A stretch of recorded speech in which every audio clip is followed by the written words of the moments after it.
늦은 가을 장마전선의 영향으로 일본 전역은 폭우의 직격탄을 맞아 연일 최고 기록을 갈아치우며 내리는 비에 맥을 못 추고 있습니다. 범람, 침수, 홍수, 토사재해, 산사태 등 셀 수도 없는 자연재해가 발생하며 그 피해는 마을 하나가 파괴됐을 정도로 심한데요. 이런 총체적 난국에서 일본 정부는 그냥 자국민의 집이 물에 휩쓸려 나가든 실종이 되든 흐린 눈을 뜨고 지켜보며 말로만 대책을 세우고 있습니다.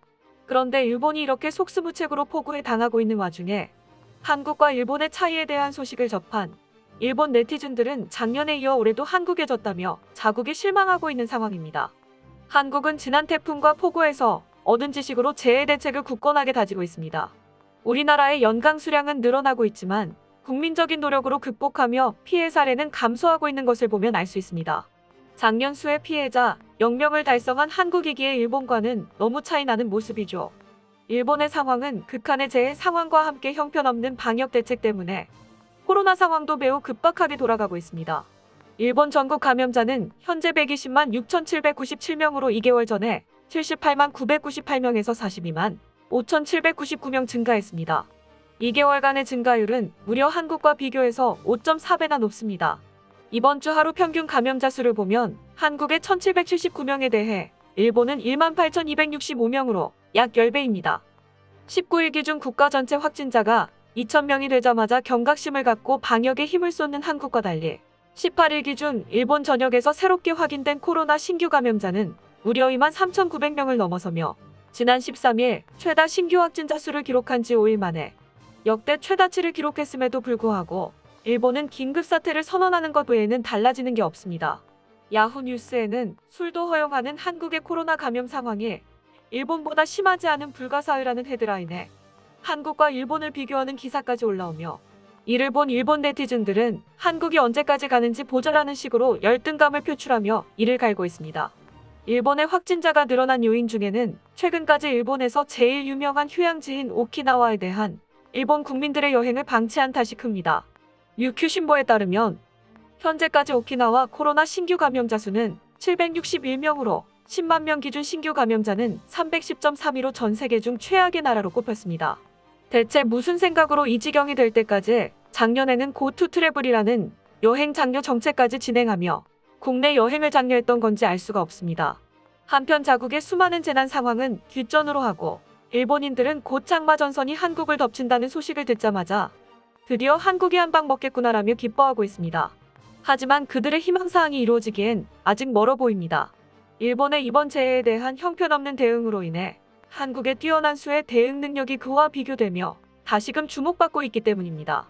한국기상청은 다음 주 금요일인 27일까지 거의 전국에 장마가 시작된다고 밝혔습니다. 기상청 관계자는 중국과 일본에 많은 비를 뿌렸던 요소가 이번 주말 우리나라 쪽으로 모여들 것으로 보인다고 말했는데요. 앞서 중국에서 또한 티베트 고기압과 북태평양 고기압 사이에 형성된 정체전선이 한 지역에 오랫동안 머물면서 폭우를 쏟아냈습니다. 후베이성 수이저우시에는 12일 오전 4시부터 7시 사이에 3시간 동안 373.3mm의 비가 쏟아지는 등 500mm가 넘는 비로 큰 수해가 발생했죠.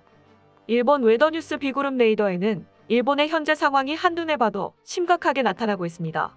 특히 도쿄가 위치해 있는 관동과 현재 진행형으로 큰 피해를 입고 있는 규슈 지방은 더 심한 폭우가 쏟아질 예정입니다. 자국민이 곤란에 처했는데도 일본 정부는 재난대피소조차 마련해주지 않고 있으며 무방비 상태로 초토화되고 있는 일본의 기상청은 50년 만에 홍수 피해에 대피령을 내린 인원들의 숫자는 셀 수도 없다 라며 태풍 피해에 완전히 패닉에 빠진 모습을 보이고 있습니다. 일본에서 장마 기간이 끝날 즈음에는 그 피해액의 규모는 매우 클 것으로 전망됩니다. 주간 일기도를 보면 8월 19일부터 24일, 19일에는 일본의 수평으로 걸려있던 장마전선이 비스듬히 남북으로 걸려 있습니다. 20일 금요일부터는 태평양 고기압이 서쪽으로 세력을 확대하며 장마전선을 북쪽으로 밀어낸 영향으로 장마전선이 한국으로 밀려 올라가는 모습입니다. 이에 따라 21일부터 24일까지 장마전선이 한국에 걸리게 됨에 따라 일본의 폭우가 일단 낙인하고 한국에서 심한 장마가 시작될 것으로 보이는데요. 이와 관련된 뉴스를 접한 일본 네티즌들은 오늘 저녁에 안주가 되려나 일제 치하가 계속됐으면 방제 인프라도 확실히 완성되었을 텐데 일본이 통치했을 때 막대한 비용을 들여 만든 하수구, 빗물관을 아직도 쓰고 있는 한국 정부는 어떨까라고 생각해요. 화장지도 흘려보내지 못하는 쓰레기통 더미. 일본이 기상정보를 제공한 덕에 정확한 예상이 가능한 건데 감사하지 않네요. 일본인은 정말 좋은 사람입니다. 등에 말도 안 되는 소리를 늘어놓으며 한국을 깎아내리고 있습니다. 일제에 대한 이야기는 상대할 가치도 없으며 최근 한국기상청의 분석 결과에 따르면 한국형 수치예보 모델의 예측 정확도는 일본 모델과 유사하고 미국과 영국 모델에는 다소 못 미치는 수준입니다. 다만 태풍 강도 예측과 폭염 예측에서는 한국형 수치예보 모델이 우위에 있다고 밝혀졌습니다. 그들의 아직도 30년 전에 살고 있는 듯한 발언들이 우습기 짝이 없습니다. 한편 일본이 숨기고 싶어 했던 사진들이 최근 다시 기사화되고 있습니다. 바로 생사를 넘나드는 상황에서 구조된 사람들이 있는 대피소에서 이재민들이 매우 허술해 보이는 골판지로 만든 가림막에서 생활하고 있는 사진인데요. 도쿄 올림픽에서 그렇게 논란이 된 골판지 침대는 사실 오래전부터 이어온 일본의 골판지 사랑의 결과물이었습니다. 그들의 골판지 사랑은 결국 아베 전 총리의 친형이 골판지 제품을 거래하는 업체의 대표라는 사실에 한국이 폭로함에 따라 유착 의혹까지 제기되었던 것은 유명합니다. 아무튼 골판지 가림막으로 된 대피소는 딱 보기에도 집단 감염의 위험에 노출되어 보이며 프라이버시 같은 것은 전혀 지켜질 수 없는 열악한 환경인데요. 그들은 작년 또한 지금과 같은 골판지 가림막으로 된 대피소를 만들었으며 아날로그의 나라답게 예전과 달라진 모습을 전혀 보여주지 않습니다. 그럼 한국의 대피소는 어땠을까요? 2017년 포항 지진으로 인해 이재민들이 대거 발생했을 때 작게나마 개인 텐트를 설치하여 이재민들의 사생활 보호는 물론 추위까지 신경 써주는 모습이었습니다. 재해 지역에 대한 도움을 아끼지 않는 성숙한 국민성도 돋보였습니다.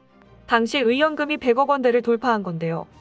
재해구호협회로 모두 15만 744건 약 74억 원이 들어왔으며 사회복지공동모금회를 통해서도 149건 약 26억 원이 모였고 이 밖에 현장 모금, 소셜네트워크 서비스, 온라인 계좌 등을 통해서도 의연금이 차곡차곡 쌓여 이와 같은 기적을 만들어냈습니다. 당시 자원봉사자 수도 지진 발생 직후부터 전날까지 누적 9,603명에 달했습니다.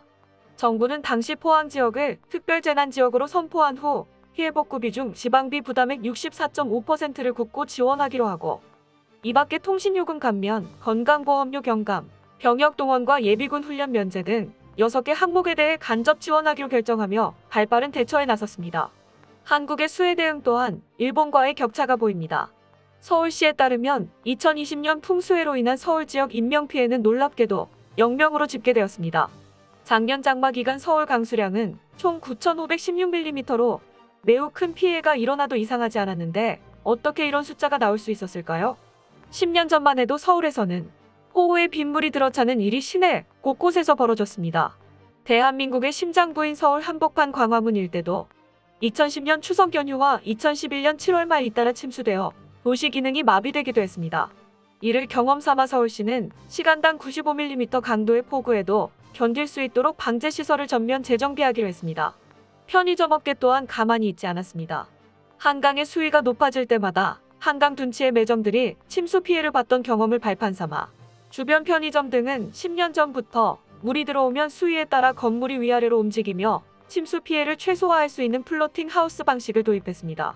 이번 장마에 대해서도 서울시는 5월부터 24시간 재난안전대책본부를 가동해 돌발 강우와 국지성 집중호우 등 여름철 풍수에 대비하고 있습니다.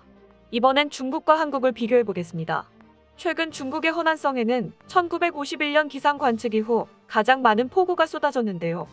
허난성 정저우에서 이와 같은 기록적인 폭우로 인해 빗물이 차오르는 지하철 열차 안에 갇혀 많은 사람이 생을 달리하고 지하철 일부 구간이 침수되어 승객 500명 이상이 갇히기도 하는 사건이 벌어졌습니다.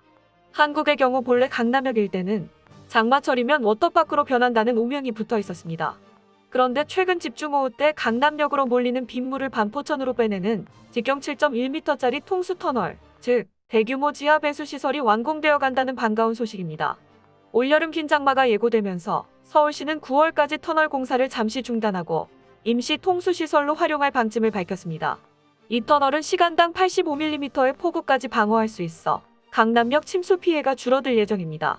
이렇게 한국은 남탓만 하는 이웃나라와 달리 국민의 안전을 위해 수해 대응 능력을 하루가 다르게 키워왔습니다. 그렇지만 이웃집에 도둑이 들면 우리 집 문단속을 철저히 하는 것이 당연한 일입니다. 우리나라 또한 이번 일본과 중국의 참상을 보고 더욱 발전된 재해 대비책을 세운다면 동아시아의 리더로 한 걸음 더 성장할 수 있을 것입니다. 끝까지 시청해주셔서 감사합니다. 도움이 되셨다면 좋아요를, 다른 이야기도 궁금하시면 구독을 눌러주세요.